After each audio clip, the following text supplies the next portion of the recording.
Quando pensamos nas primeiras guerras da história do Brasil, muita gente lembra das invasões francesas ou das invasões holandesas.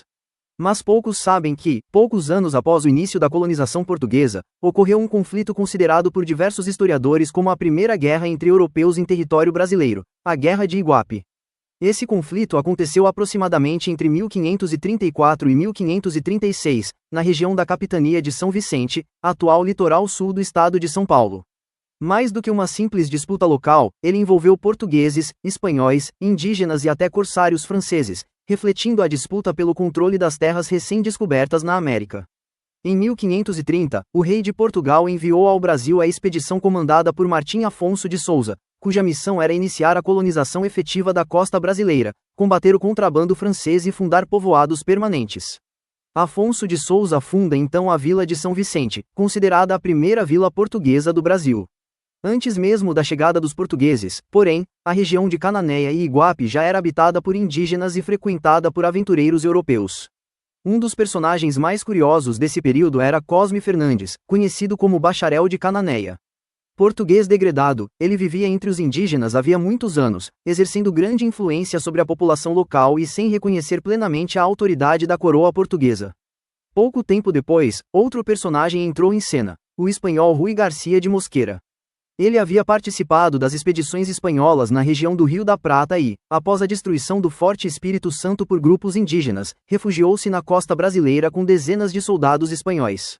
Mosqueira estabeleceu-se em Iguape e passou a afirmar que aquelas terras pertenciam à Espanha, baseando-se em sua interpretação do Tratado de Tordesilhas. O capitão-mor de São Vicente, Pero de Góis, ordenou que Mosqueira e seus homens reconhecessem a autoridade portuguesa e jurassem fidelidade ao rei de Portugal e a Afonso de Souza. Enquanto alguns colonos aceitaram a ordem, Mosqueira recusou, alegando estar em território espanhol.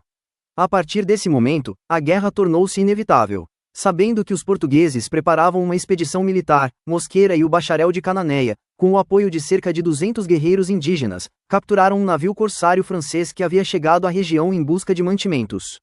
A embarcação foi tomada de surpresa durante a noite, e os espanhóis passaram a utilizar suas armas, munições e peças de artilharia para fortalecer suas defesas. Eles construíram uma trincheira próxima ao atual outeiro do Bacharel, posicionaram os canhões e prepararam uma emboscada. Quando as tropas portuguesas comandadas por Pero de Góis chegaram para atacar, foram surpreendidas pelo fogo da artilharia francesa e por arqueiros indígenas escondidos no manguezal.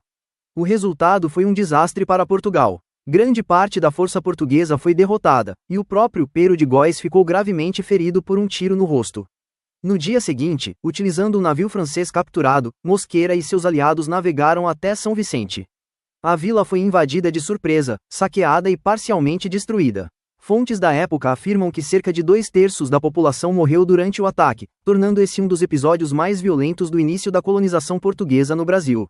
Apesar da derrota inicial, os portugueses reorganizaram suas forças. Com o apoio de povos indígenas aliados, passaram a perseguir Mosqueira e seus homens ao longo do litoral. Pressionados, os espanhóis abandonaram Iguape, seguiram até a ilha de Santa Catarina e, posteriormente, retornaram para a região do Rio da Prata, onde alguns deles participariam da consolidação da colonização espanhola e da fundação de Buenos Aires. Embora pouco lembrada, a Guerra de Iguape teve consequências importantes. Ela demonstrou que os limites definidos pelo Tratado de Tordesilhas eram difíceis de aplicar na prática e evidenciou que portugueses e espanhóis disputavam o controle do território sul-americano desde os primeiros anos da colonização, além do papel decisivo das alianças indígenas. A Guerra de Iguape permanece como um dos episódios pouco conhecido da história colonial brasileira. Mais do que uma disputa entre Portugal e Espanha, ela foi um conflito em que interesses europeus, alianças indígenas e rivalidades internacionais se encontraram em solo brasileiro, antecipando as disputas que marcariam a formação do território nacional pelos séculos seguintes.